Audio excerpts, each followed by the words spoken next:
Alright guys, welcome to the channel. This is Warcraft Rumble on Excoundrel's channel.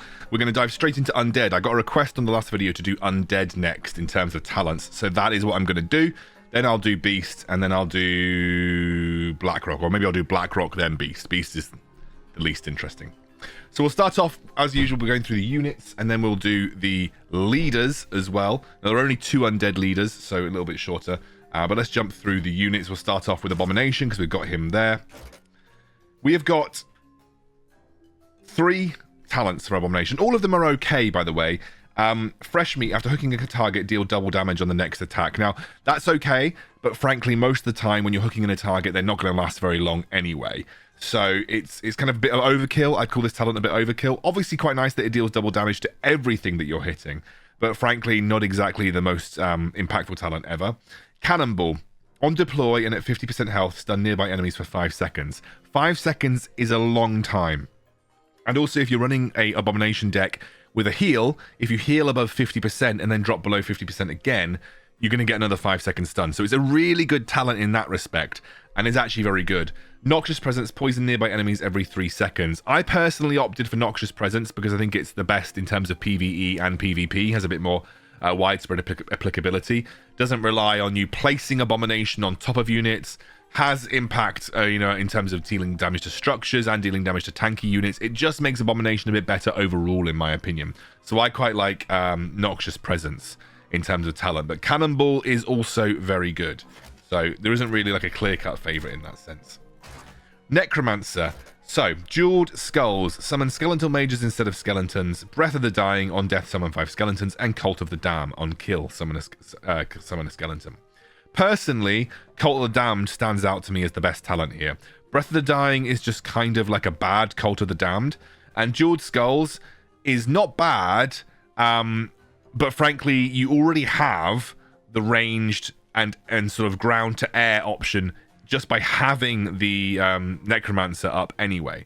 So Cult of the Damned to me makes Necromancer a super strong defensive unit that can turn into a very strong attacking potential as well.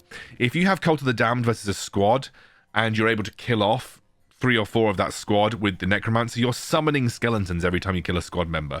So personally, just feel like Cult of the Damned is the best talent for Necromancer because it can turn Necromancer from a kind of like meh defensive unit to a really great counter-attacking unit, which is why I really like it. So I think Cult of the Damned, personally, for me, is the best.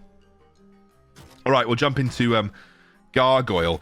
We have Wing Buffet, Obsidian Statue, and Aerial Superiority. Now, I think Obsidian Statue is the worst, mostly because I don't find it's that useful a lot of the time. Wing Buffet, in my opinion, is the one that I've got, is the most universally good. Aerial Superiority is definitely strong. Like, it makes you much tankier versus Harpies. It makes you tankier versus, like, Drake, etc. But obviously, limited usage and doesn't always get effectiveness. Wing Buffet, you're going to get effectiveness whenever you're using this. It also makes it a much stronger split-pushing unit because it becomes more threatening more quickly. So I like Wing Buffet as the sort of the general overarching best talent all-round, and that's why I've opted for it. All right, Ghoul. We have Cannibalizing gains armored for 10 seconds, Cannibalizing grants Bloodlust for 10 seconds, and deal 50% damage to enemies who are below 50% health. All of these are okay. Personally, I went for Bone Shield, and the reason I went for Bone Shield is because this is primarily a 2-cost tank. So if you can add armored to it, you're just giving it an extra load of effective HP versus physical damage. Bloodlust is okay, but this is not exactly a unit that's going to start killing things like crazy. So I just like having that extra amount of HP versus physical damage units, and that's why I've opted in for Bone Shield. I don't think this unit is designed to deal a boatload of damage, so therefore talents that amplify its damage are not amplifying the best part of its kit. It's got a lot of HP for a 2-cost unit, and therefore by giving it extra effective HP with armored, I think it's just best overall. This is an interesting one because I think Skeleton Party has got some cool talents. I think Corpse Run is interesting. It's an expensive unit to have to recast over and over again, and you're only going to get like 3 levels max out of it. So I'm not exactly a big, massive fan of Corpse Run. Summon 5 Skeleton Mages who guard the deploy location. Don't particularly like it. I don't like guarding units in general. You're spending a lot of mana to have something that may never get used. Summon a skeleton, tank, rogue, priest, and 2 mages. Personally, I like 5-man. Rogue has stealth with ambush.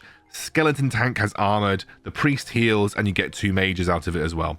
So I think that overall 5-man to me has the most widespread utility. The only problem with that is if you summon it above an enemy unit, the tank always spawns on the top. So you end up losing your mages more quickly than you'd like to. So I personally like 5-man, but there are cases for the others. I just don't think any like deploy or guard talents are good, because you just may never end up using that unit, and you've paid 5 gold for a shit tower. Basically, how I see it. Banshee. Possessed targets detonate on death, damaging nearby enemies. Possessed targets gain bloodlust for 10 seconds. Fully heal the possessed target. Personally, I like fully heal the possessed target. You've got a low HP abomination walking towards your base. You take it over and you get full HP back. You know, it's just a really good way of turning a kind of near-death enemy unit into something really useful. So I like Will of the Necropolis personally. Sorry. Right. Plague Farmer. On death, summon a pumpkin. When touched, it poisons nearby enemies. On kill, poisoned enemies poison enemies near the target. Increase pumpkin range by 1 and double the splash area. Personally, increase range by 1 and double the splash area is the best. Just, you're more likely to get more impact with it. You have a slightly increased range with your pumpkin thrower. Keeps them safer versus certain matchups.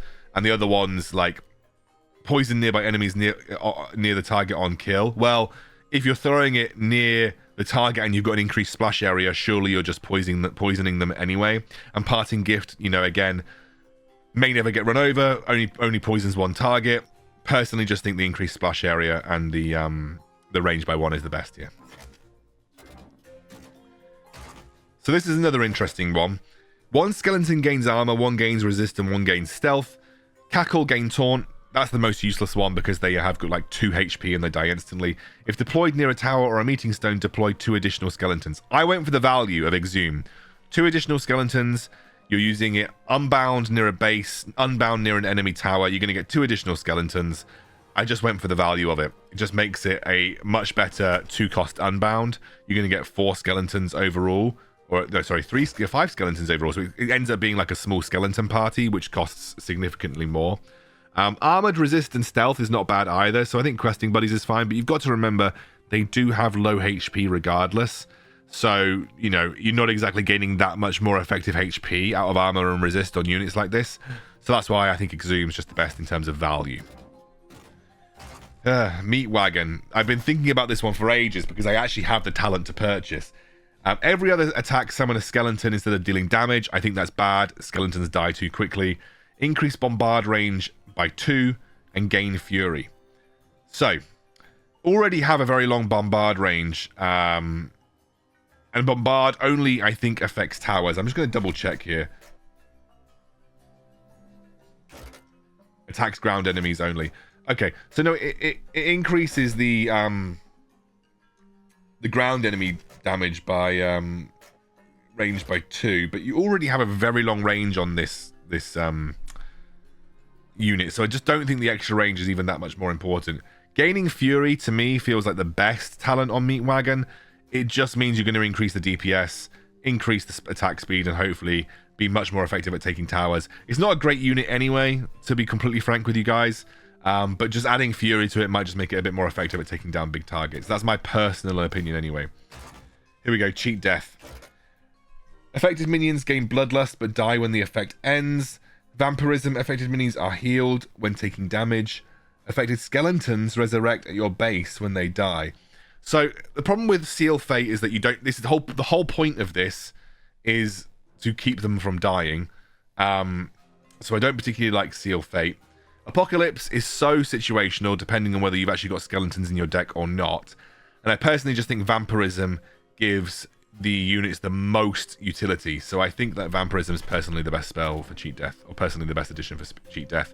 And that is all of the undead units. Let's talk about the leaders now. For Blood Mage Thanos, playing a spell increases the attack speed by 30% for 5 seconds. Gain lifesteal, and spells costing 4 or more grant an additional level. So I personally think Bane is probably the the best overall. You gain a mini attack speed boost every time you use a spell, and honestly, actually, Blood Mage Thanos does quite a bit of damage. Dominance is okay, but there aren't that many spells in the game that are over 4 cost. And how many 4 costs are you gonna cast through one kind of cycle of Blood Mage Thanos? So I think actually Bane, personally, is the best.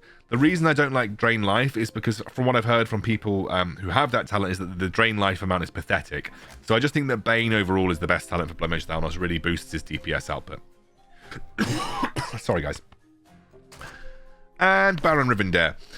So, Death Pact is okay, but you have to have skeletons nearby. So you have to really use it in combination with either Skeletal Party or just, unbound skeletons.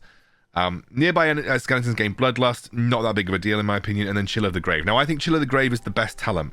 Death Pact is good if you're going to run skeletons that go alongside Baron Rivendare, but I think Chill of the Grave overall is best.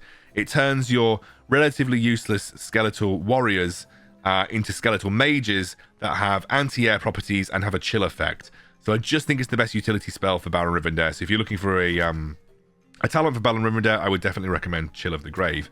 And that is all of the Undead units, guys. It will be Blackrock next, and it will be Horde after that. You can find links to all of those in the description below. Well, the ones that I've published anyway. I'll be updating every video every time I publish a new one, and you can find all of those in the description below. For the time being, Undead done. We'll see you on Blackrock.